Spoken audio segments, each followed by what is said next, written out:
Almost $1,000 wasted at another shop, and it's still not fixed. Let's find out what's wrong with this TT. Let's get started.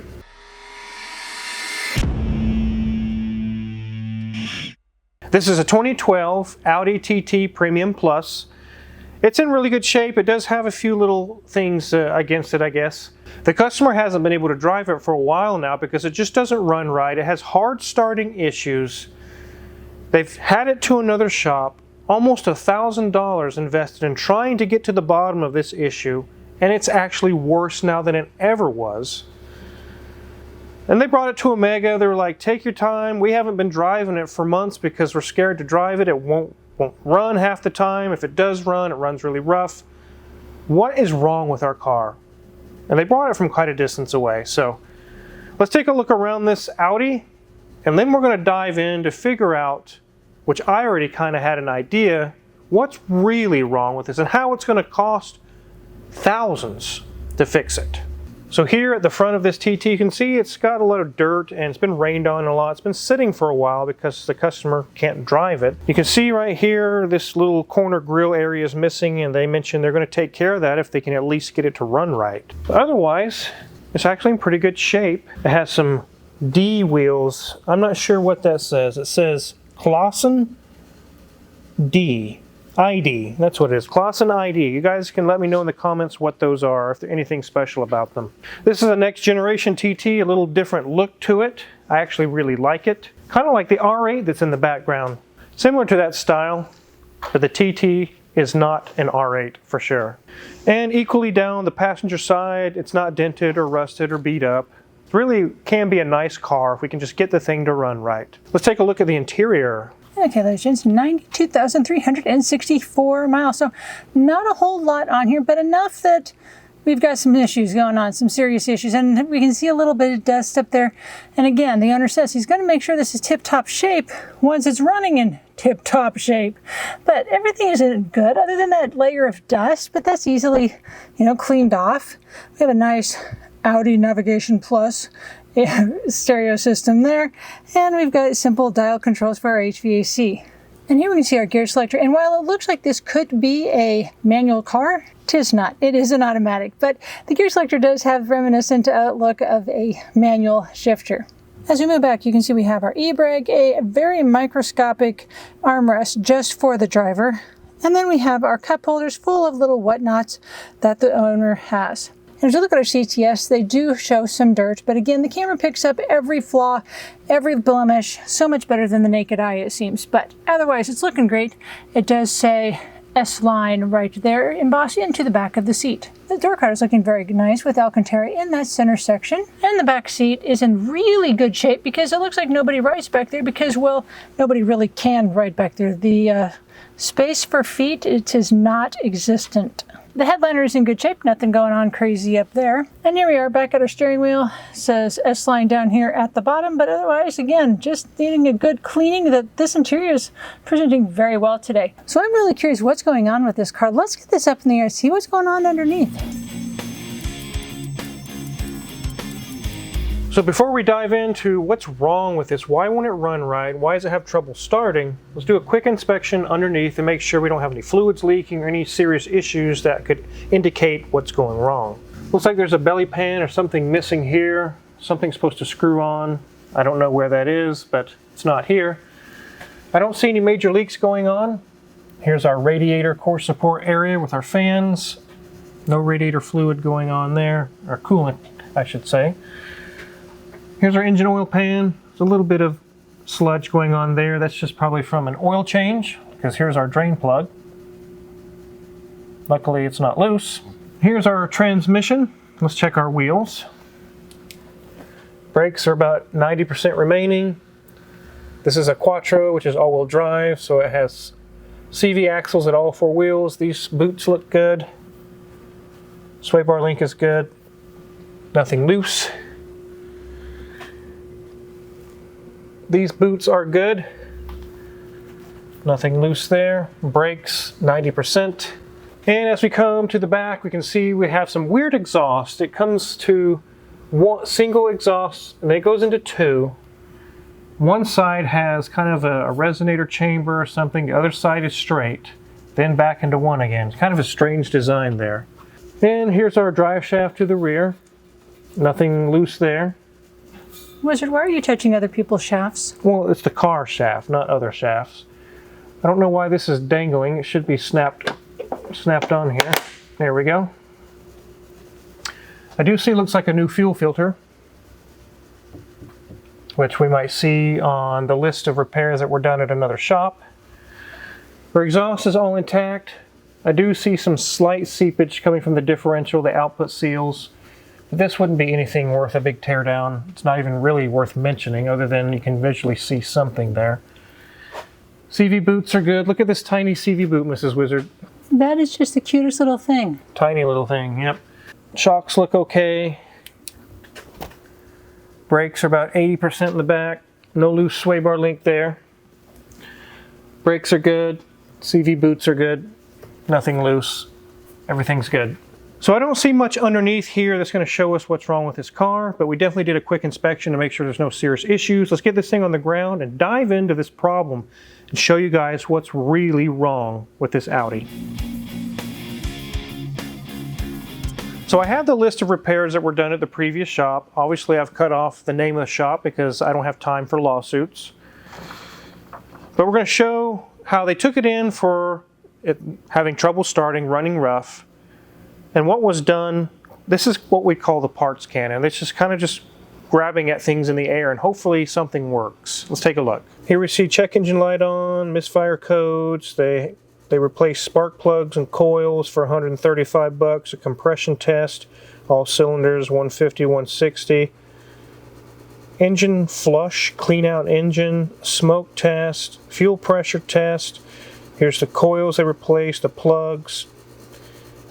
Oil, did an oil change, the engine flush, whole bunch of different things, close to 800 bucks after tax. That shop is local to this customer. They were hoping they could get to the bottom of it. With time wasted, easily worth $1,000 of money lost. $1,000 spent, nothing is fixed. It is the same problem and actually has gotten worse. You guys remember I used to have a Beetle. It was silver. It was a 2012 Beetle Turbo. It had the 2-liter VW/Audi inline 4, and it had the same problem as this one. Let's take a look under the hood. We know what's going on with this thing. So here's our 2.0 turbo, Volkswagen Audi engine. You can see we have the upper timing cover removed. Those of you that are familiar with these Audi or VW models with this engine probably already know where we're going with this. I didn't need to do engine flushes or try to do fuel filters or spark plugs or coils. This is a Euro shop. I already knew what's wrong. The timing chain is severely stretched. When these timing chains get so stretched, the cam timing is off so bad that when you try to start it, it has hard starting issues. And it also, when it does run, will run really rough, will be underpowered, and give the same symptoms that this car has. But let's verify that. Let's not just guess and say that's what it is. Let's get our Techlong out, Mrs. Wizard. Not the Techlong. Yes. So while Danielson's getting that set up on the Techlong, we can take a look at the tensioner on the timing chain. We see here that their codes, P0300-214, is showing misfire codes. It says they pulled coil and spark plugs and then replaced all of them. Misfire codes can come from multiple reasons than just plugs or coils. There can be low compression, there can be fuel injector problems, and there can be, just like in this case, the timing chain is so stretched that the timing is off, causing issues with the way the vehicle operates. Danielson found it for us. Thanks, Daniel. He's already headed back to break. He's got some things he wants to do. But here's a picture of what the tensioner looks like. You can see in the yellow highlighted area that it's extended really far. On a brand new timing chain, the timing tensioner should be extended 1 or 2 little clicks, the little lines you can see in the picture there. When these engines have this issue where the timing chain is stretched way too far, you'll see that the tensioner is maxed out, like 10 clicks. Not 1 or 2 or 3 or 4, but a lot. In fact, it's stretched out so far it doesn't even have any further it can go. Let's take a look at what ours looks like. You can see right in this area is where our little clicks are. 1, 2, 3, 4, 5, 6, 7, 8, 9, 10, 11, 12 of them. I've actually seen where the tensioner arm is almost all the way out, literally falling out. Dangerous. This is in dangerous territory with this car. The chain is getting so loose and it can continue to stretch to the point where it starts skipping teeth and valves can hit pistons and be catastrophic. But we have verified now the chain is stretched beyond even the limits of the tensioner as far as it can even go. This explains the misfire codes, the hard starting, running rough. It has nothing to do with plugs and coils or engine flushes or fuel filters. It has nothing to do with any of that. That was all a waste of time. They came to the right place though.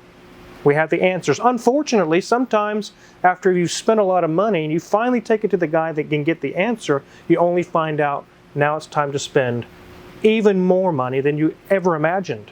Another way you can confirm this is using the scan tool, which we also did here. You should look at the data PID that's labeled intake camshaft position variance, or also the amount of degrees that it's off. It should be 0 to -2 with a brand new timing chain. That's a happy area. 2 to 4, you're getting into the yellow zone. The red zone is 6 or more. We were at 9 on this one, -9. It is so far off. I'm surprised it didn't damage the engine. An easy Google search for this particular model would very likely reveal somewhere someone would say, hey, you need to check your timing chain, bro. This is a very common issue. Around 90 to 100,000 miles on these VW Audi 2.0 turbos, your timing chain is done. It's done on this one. It was done on the car I had. It's done on the 30 others we've done in this shop. It's a very common issue. The other shop obviously didn't do that, and they actually risked quite a lot more with all the games they were playing, trying to figure this out, putting plugs and coils and things, and they're running it. They could have actually damaged the engine even worse by running the engine and possibly causing it to skip time or teeth on the camshaft or crank, and then you can start hearing the drrrr. I've heard a few times in my life when a timing chain goes so far out of whack or a timing chain actually breaks. I've heard that sound before, and it's devastating to a mechanic to hear it. At a shop I worked at years ago, a mechanic was working on a vehicle. They got the timing tensioner wrong. They went for a test drive. They didn't even make it out of the stall, and they were kind of revving it and just came to a stop. The engine died. Other techs in the shop, including me, we heard that noise and we knew, bro, you just grenaded that motor.